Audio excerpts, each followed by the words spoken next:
Welcome to the second video on the Locke Leibniz controversy. So in this video, I'm going to be discussing the dispute over innate ideas. So remember, Descartes divides our ideas into those that are innate, those that are sensory or adventitious, and those that are invented or made up by me. And remember, we saw Descartes arguing that we have an innate idea of ourselves or of God or of extended things. And Locke is going to deny this. He's going to claim we don't have any innate ideas.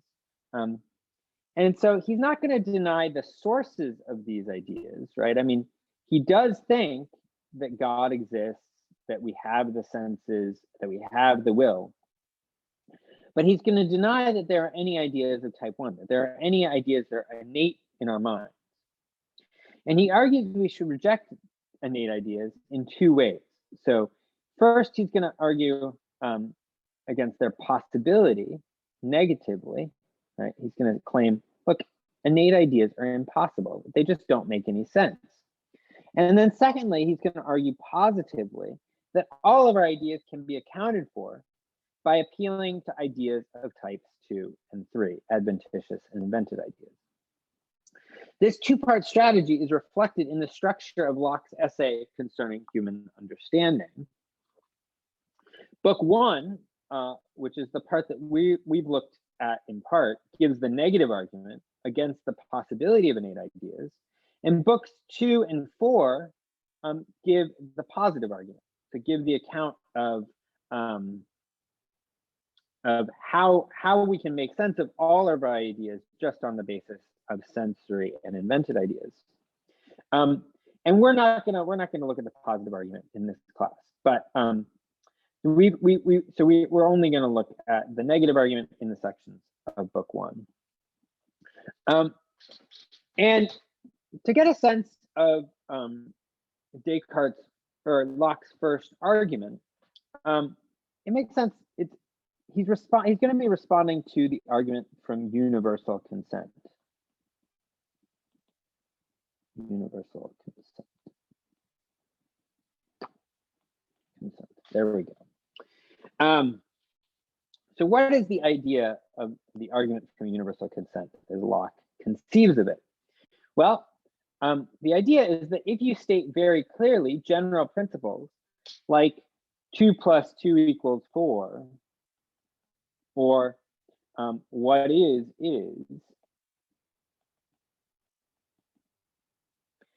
or it's impossible for the same thing to be and not to be, then everyone will agree with them, right? I mean, who's going to deny that what is? I mean, that's always true, right? What is, or 2 + 3 = 4. And so, so the thought, the argument that Locke attributes to the argument from universal consent is that everyone will always agree. Everyone will always agree. What is, or 2 + 2 = 4. And the idea is, well, if everybody agrees with these ideas, then maybe they agree with them because they're innate in the mind. They're always present in the mind, and everybody will agree with them. And Locke discusses this in chapter 1, sections 3 and 4 of our reading. So towards the beginning of our reading, section 3 is titled "Universal Consent Proves Nothing Innate," and section 4 is "What is, and it is possible for the same thing to be and not to be, not universally attested to." So this stuff is going to be coming from chapter 1, 3, 4. Okay. And so what does Locke say? What does Locke say to the argument from universal consent? Well, he says, look, just because everybody agrees with these statements, like what is, doesn't mean that they're always present in the mind.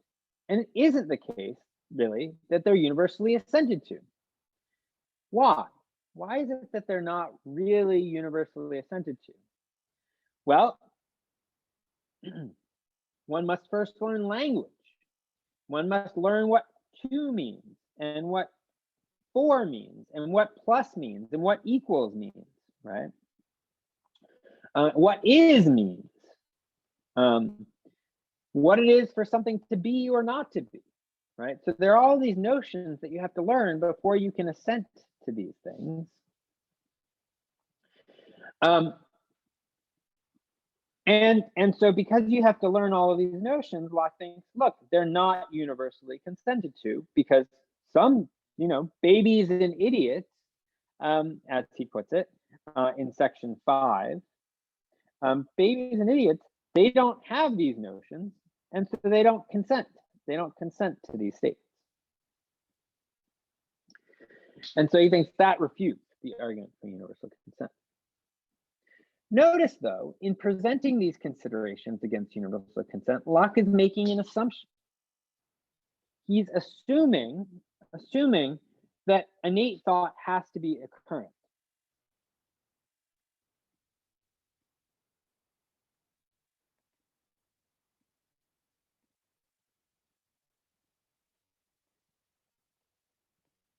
That is, we have to be thinking about it actively in our mind and have it sort of in front of our mind's eye, right? It has to be occurrent. It has to be present to our awareness. It has to be an object of our attention.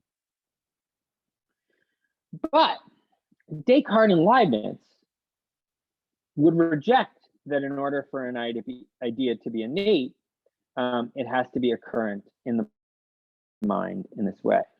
I'm going to clear the page so we can move down. So the key thought was, for Locke, it had to be occurrent.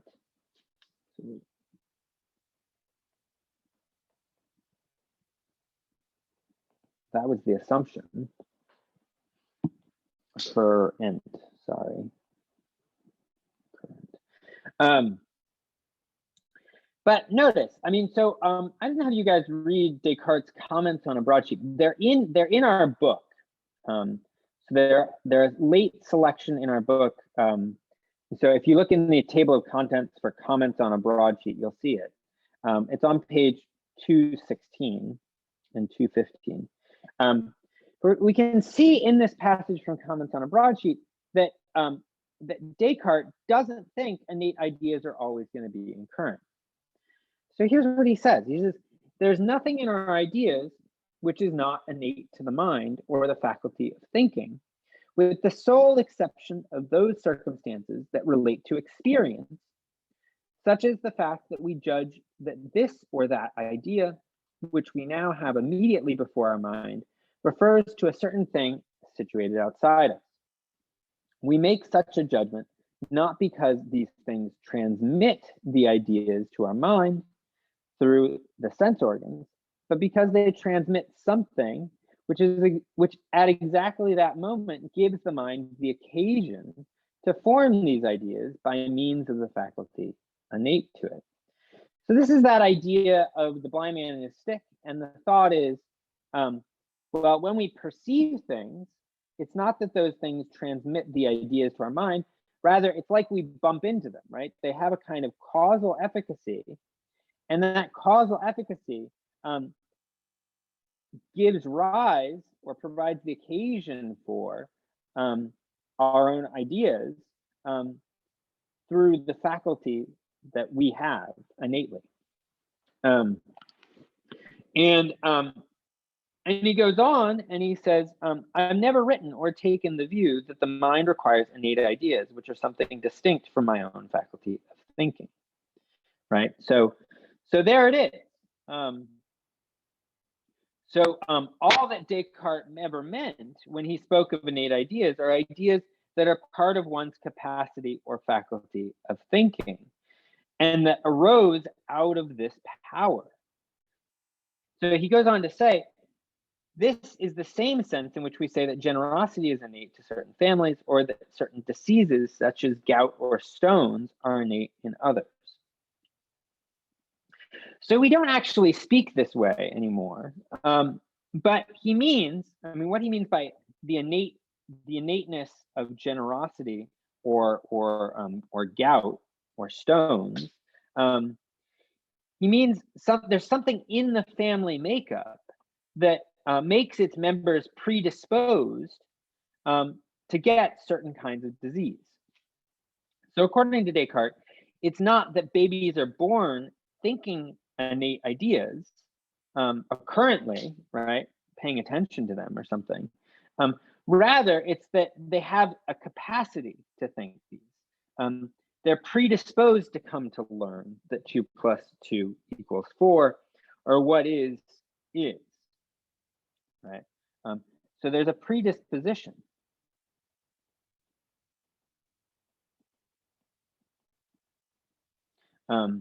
Or an innate capacity or faculty that can be developed so that one has these ideas,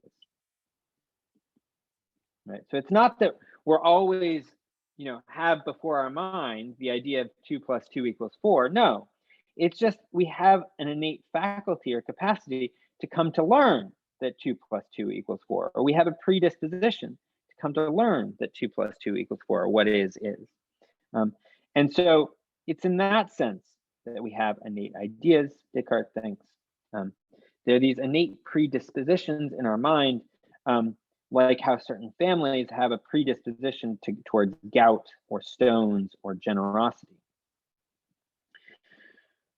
And here we find a similar idea in Leibniz. So let me clear this and turn to the next page. So here's a similar thought in Leibniz. So Leibniz says, for if the soul were like such a blank tablet, right, a tabula rasa, a blank slate, that, as Locke maintains, right, we saw that in the last video, the mind is like a blank slate, or the soul is like a window, and things have to shine through that window and make marks on that blank slate. So if the soul were like such a blank tablet, as Locke maintains, then truths would be in us as the shape of Hercules is in a piece of marble when the marble is entirely neutral, right? So it would be as if the marble were entirely neutral as to whether it assumes this shape or some other, right? That's Locke's view. However, if there were veins in the block of marble, which marked out the shape of Hercules rather than other shapes, then the block would be more determined to that shape, and Hercules would be innate in it. In a way, even though our labor would be required to expose the veins and to polish them into clarity, removing everything that prevents their being seen. This is how ideas and truths are innate in us, as inclinations, dispositions, tendencies, or natural propensities, and not as actuality. Although these potentialities are always accompanied by certain actualities, often indispensable ones, which correspond to them. So the idea here is, look, if Locke were right, if the mind were like a blank tablet, then it would be as though it were like an entirely uniform or neutral medium, as though it were a stone that was completely homogeneous. There was nothing special about the inner parts of the stone. And Leibniz thinks, well, our minds are not like that. They're not like a completely homogeneous stone. Rather, there are veins. We're like marble that has veins in it, right? So marble, there are certain parts of the marble that are weaker than others, that are more prone to breaking than others. And that's how our minds are, right? Our minds are like a block of marble with veins in it, where suppose there are certain ideas that we're prone to having, like how the block of marble can be prone to be in the shape of Hercules rather than in some other shape. right? And so our minds are more determined to certain shapes than others, and those shapes that our minds are determined towards, those are said to be innate in it. And that's what Leibniz is going to mean by innate. There are certain ideas that we're more predisposed to having. And in this way, even through labor, even though labor would be required to expose the veins and polish them into clarity in order to actually have the occurrent thoughts, right? So here are the occurrent thoughts, right? That's when things get polished into clarity. Nonetheless, the non-occurrent potentiality is there innately. Okay, so there Leibniz is expressing that same thought that we saw in Descartes' comment on a broadsheet.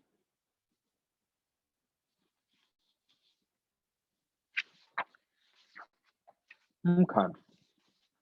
So what would Locke say to this? What would Locke say to this? Well,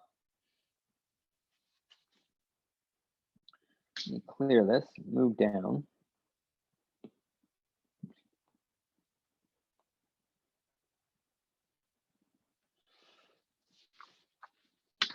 So if you look, again, you guys aren't going to have the same text that we are, but just a little farther down in our selection. So this is in section 5. Section 5 of chapter 2. So it starts off with the discussion of children and idiots. Locke says, no proposition can be said to be in the mind which it ever yet knew, which it was ever yet conscious of. Sorry, no proposition can be said to be in the mind which it never yet knew, which it was never yet conscious of. For if anyone may, then by the same reason, all propositions that are true and the mind is ever capable of assenting to may be said to be in the mind and to be imprinted. So what's Locke's thought here? What's Locke's thought here? No proposition can be said to the mind which it never yet knew, which it was never yet conscious of. For if anyone may, then by the same reason, all propositions that are true, all propositions whatsoever that the mind is capable of ever assenting to that are true may be said to be in the mind and imprinted.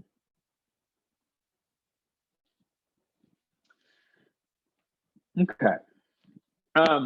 What does he mean there? Well, if all that's meant by innate ideas are things that we have the capacity to think or to judge to be true, then any true statement or proposition that might be able to be known by someone could be said to be in the mind already. That's Locke's thought here. His thought is if you don't have to have already had it currently, then anything that you could come to think, anything that you could come to hold true, could be said to be there already. Why? Well, because all that it needs to be there is a potentiality, and the potentiality is there. So anything you can come to think is already there. And so since all true propositions are the ones we're capable of knowing, they're all already there innately. But Locke thinks that lets in way too many propositions.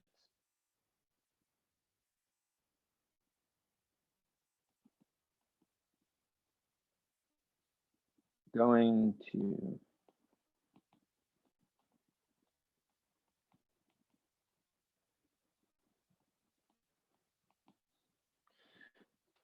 so that's going to let in way too many propositions or innate ideas.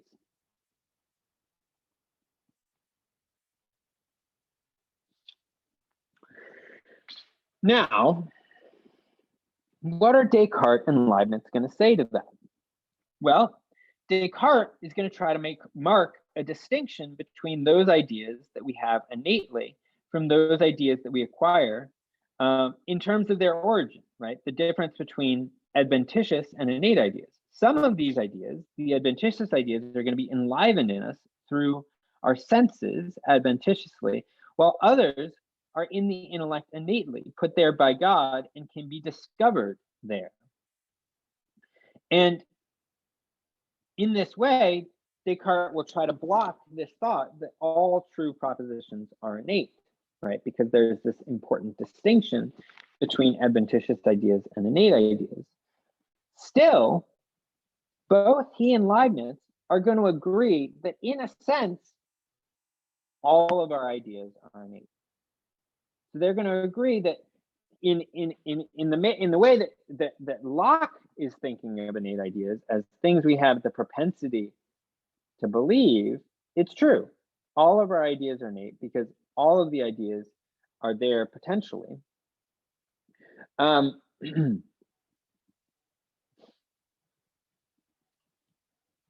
So okay, so what's the back and forth? What's the back and forth? Let me move this down. See if I can clear it.